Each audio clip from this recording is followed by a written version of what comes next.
Di pesawat terbang, cara pria ini ingin memulai percakapan dengan sang wanita membuat penonton terperangah. Dia mengucapkan kalimat yang mengejutkan. Aku sangat senang hampir mati bersamamu. Wanita itu tidak marah, tapi malah tersenyum. Sang pria mengambil kesempatan untuk mengatakan bahwa, Baltazar, namaku Baltazar. Namaku Alice.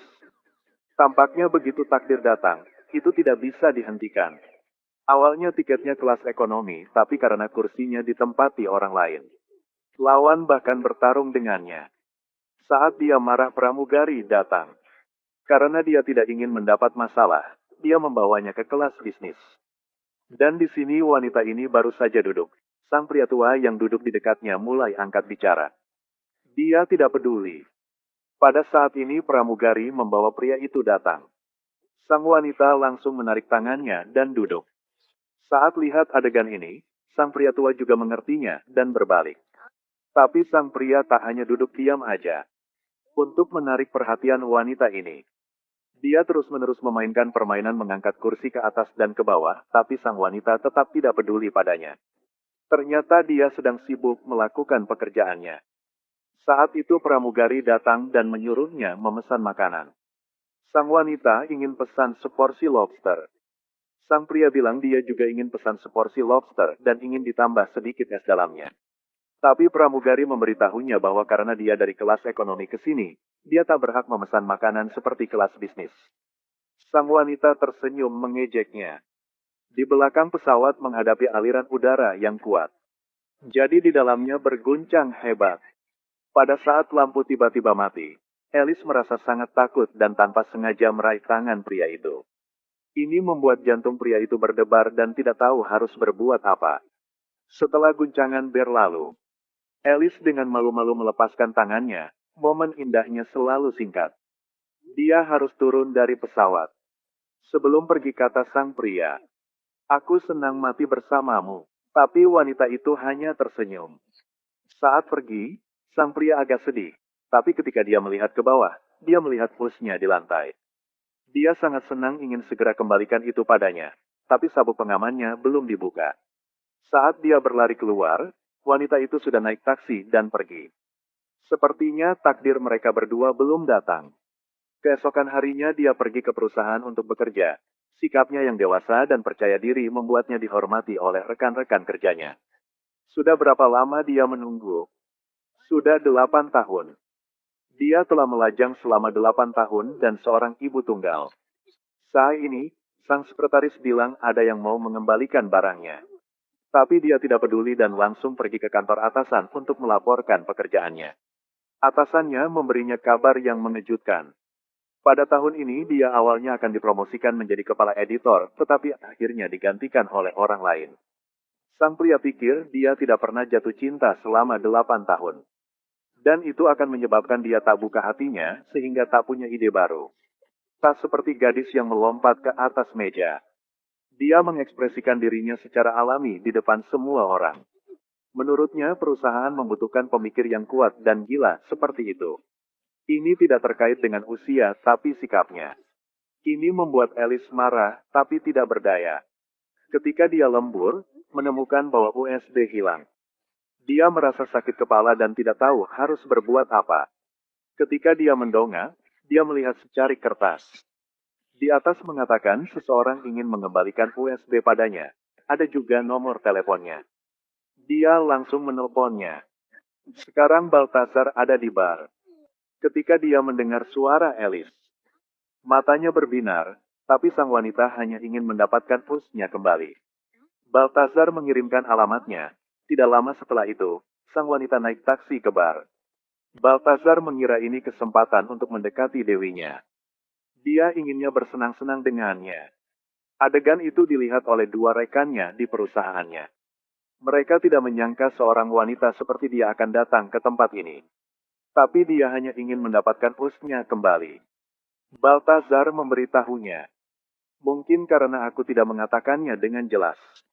USB memang ada di tanganku, tapi bukan di sini, di rumahku. Untuk mendapatkan USB kembali, Alice harus mengikutinya. Saat keluar dia melihatnya mengendarai sepeda motor merah muda tua. Dia agak kaget tapi sang pria langsung bilang helmnya hitam. Ini pertama kali dalam hidupnya dia mengalami hal seperti itu. Pertama kali pakai helm motor, dia bahkan biar lawan membantunya kunci-kuncinya. Pertama kali duduk di belakang sepeda motor seorang pria aneh. Dan juga di motor tua pink. Dia pergi ke rumah Baltasar. Setelah mendapatkan USB, dia hendak berbalik untuk pergi. Tapi bagaimana bisa Baltasar melewatkan kesempatan ini? Dia buru-buru mengejarnya untuk membawanya pulang, tapi ditolak. Dia tidak ingin menyerah. Dia memintanya untuk pergi minum kopi lain kali. Tapi sekilas sang wanita mengerti niatnya. Kau orang baik tapi bukan tipeku. Kau mengerti? Selamat tinggal. Dia pergi dan meninggalkan Baltasar berdiri di sana tercengang. Tapi keesokan harinya saat ke kantor, rekan-rekan di sekitar semuanya tertawa. Juga menatapnya dengan tatapan aneh. Dia tidak mengerti apa-apa sampai rekannya memberinya gambar. Saat ini dia sadar bahwa saat Baltasar pakai helm untuknya, seseorang di perusahaan melihatnya. Dan mereka terlihat seperti saling berciuman. Jadi sang rekan kerja mengeluarkan ponselnya untuk mengambil gambar. Lalu siarkannya langsung online. Alice langsung mencari atasan untuk menjelaskan, tapi dia bilang, ini yang ingin aku lihat darimu. Dengan sedikit tidak biasa, mempesona. Kerja bagus kalian berdua. Inilah semangat pantang menyerah yang harus dimiliki seorang editor. Dia sepertinya telah mengerti suatu. Temannya juga menganalisa untuknya. Bos dan rekan-rekan berpikiran sangat kaku. Kau harus membuktikan mereka salah. Dan sekarang adalah kesempatan yang baik. Kau dan pria itu tidak perlu harus bersama. Kau bisa berpesta dengannya. Membuat hubungan tipis saja sudah cukup. Dia berpikir sepanjang malam. Akhirnya coba cara ini. Jadi dia pergi ke sekolah Baltasar. Dia merias glamor yang memancarkan pesona wanita dewasa.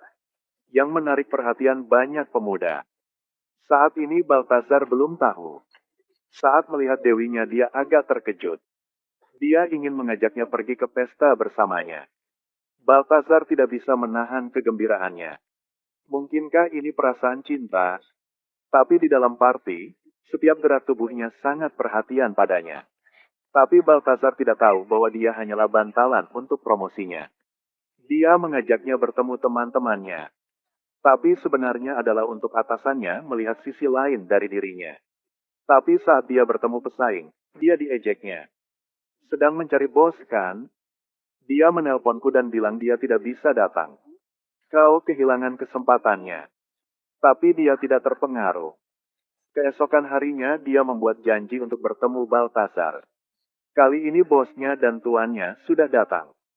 Namun saat catwalk, ada seorang model yang tidak sengaja terjatuh. Semua orang duduk menonton. Hanya Baltasar yang membantu model itu sehingga dia menjadi pusat perhatian. Alice merasa tidak baik. Tapi atasan sudah melihat adegan ini. Tapi tidak menyangka di pesta itu dia sangat memuji Baltasar. Dia sangat senang.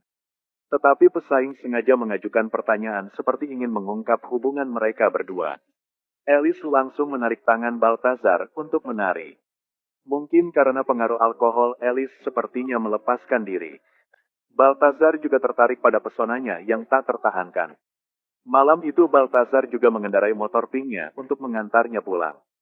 Saat harus pulang, Baltasar ingin memegang tangannya, tapi Alice berpura-pura menghindar dan saling mengucapkan selamat malam.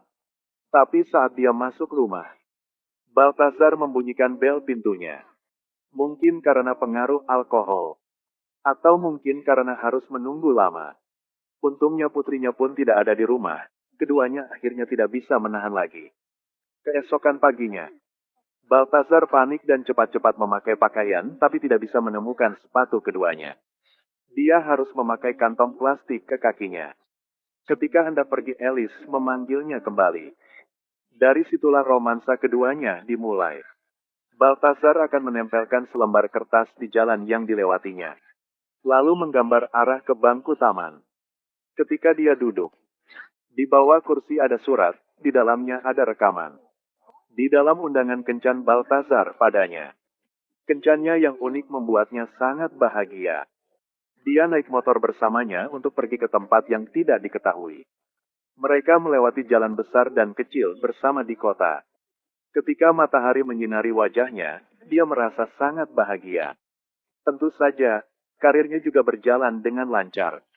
Rencana yang dia usulkan dipuji oleh atasan dan rekan-rekannya, tetapi dia tahu hal ini tidak akan berlangsung lama. Saat aku 40 tahun, kamu baru 21 tahun. Saat aku 50 tahun, kau baru 31 tahun.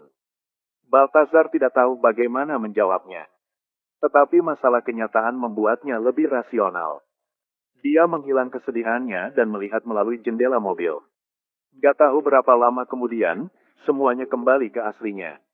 Tapi takdir selalu suka bercanda dengan manusia. Suatu hari, saat majalah bermasalah dengan sampulnya, dia menghubungi Baltazar lagi. Sang pemilik tidak menyukai model sampulnya. Hanya karena dia terlihat seperti belum bangun. Tetapi ketika rekan-rekannya dan dia menunjukkan gambar model-model lain untuk dia pilih, dia tidak puas. Ketika melihat wallpaper di desktopnya, dia ingin pria itu menjadi model sampulnya. Meskipun dia sudah menentangnya, tapi tidak dapat membantah keputusan sang pemimpin redaksi. Pada saat yang sama, setelah putus, Baltazar menjalani kehidupan yang membosankan. Sampah menumpuk di kamarnya. Ketika ayahnya kembali dan melihat rumahnya seperti ini, dia tidak percaya ini dibuat oleh putranya. Dan saat ini Alice sedang membunyikan bel rumahnya. Baltazar mendengarnya dan jatuh kepanikan. Dia tidak punya pakaian bersih sekarang. Tak punya pilihan yang lain, sang ayah melepas rompinya dan berikannya pada putranya. Tapi saat Alice ingin mengajaknya menjadi model, awalnya dia tidak mau tapi melihat matanya memohonnya. Akhirnya Baltazar setuju. Pada hari pengambilan foto, teman Alice mencarinya. Teman itu mengatakan yang sebenarnya kepada Baltazar, tetapi dia tidak mengungkapkannya, tetapi juga bertindak sangat kooperatif. Juga aktif menciumnya. Ketika selesai proses pengambilan foto, Baltazar tidak tahan dibohongi, dia berteriak pada fotografer itu. Lalu dengan marah meninggalkan tempat ini. Alice mencarinya dan memintanya untuk terus-terus syuting foto. Katanya tolong melakukan itu untuknya, tetapi pernyataan itu membuat Baltazar semakin marah. Kenapa aku harus lakukannya untukmu? Kenapa harus bilang begitu? Apa aku tidak pandai berakting? Kau gila kan? Kau tidak suka aku berakting kan? Tentu saja aktingku tidak bisa dibandingkan denganmu. Benar, kupikir kamu pantas mendapatkan Oscar. Ku akan memilihmu, kau sangat pandai berakting. Kau selalu berakting untuk dipromosikan. Aku akan merekomendasikannya kepadamu. Kemari para bapak dan ibu datang bertepuk tangan. Tepuk tangan untuk kesuksesan karir Nyonya Alice.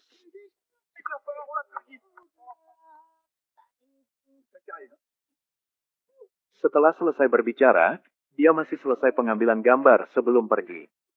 Sang pemimpin redaksi juga merasa tertipu dan memecatnya. Tapi di hari-hari berikutnya dia selalu mengingat hari-hari baiknya. Seperti motor pink itu.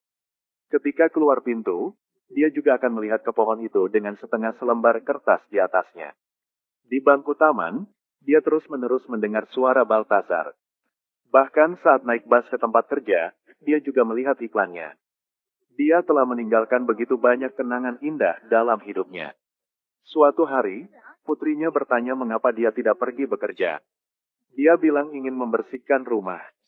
Dan di bawah cermin dia temukan sepatu Baltazar.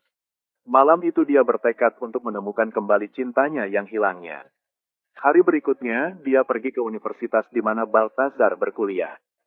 Sang guru mengira dia dosen yang diundang. Baltazar sangat terkejut. Ketika dia melihatnya, dia memutuskan untuk mengakui perasaannya padanya. Aku masih tidak bisa melupakanmu. Momen-momen yang indah itu. Bukan aku berakting. Tapi Baltazar mengajukan pertanyaan padanya. Jika kita terus bertemu sekali lagi atau 2 kali lagi. Atau 3 kali lagi. Lalu apa yang akan kamu lakukan setelah itu? Dia menggunakan tindakan untuk menjawabnya. Terkadang takdir memang ajaib seperti takdir yang diatur. Tapi terkadang itu akan meninggalkan kalian selamanya.